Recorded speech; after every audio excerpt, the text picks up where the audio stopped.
Welcome to Samba Samba. Enjoy the video.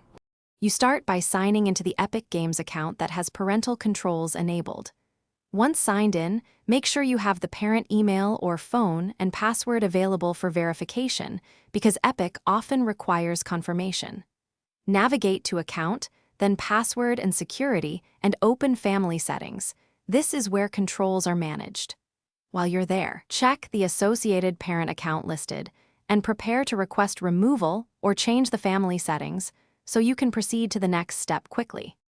Now change the settings inside Family by selecting the child account you want to remove controls from. You'll see options for age restrictions, content filters, and screen time. Toggle each relevant switch to off or adjust them upward to remove limits. Epic will prompt for parent verification.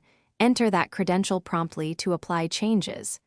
Because this step alters account access and content, Epic logs the action. Keep that in mind and confirm you're modifying the correct account before approving to avoid accidental loss. To finish, choose Remove from Family or transfer parental control to another adult in the family page.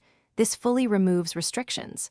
Once you click Remove, Epic will send a confirmation email or SMS code to the parent. Enter it to complete the action. After removal, sign out and sign back in to verify unrestricted access. If verification fails, try resetting the parent password and repeating the steps. If that still fails, contact Epic support with account details and proof of ownership to resolve the block. Thanks for watching. Consider subscribing if we helped you.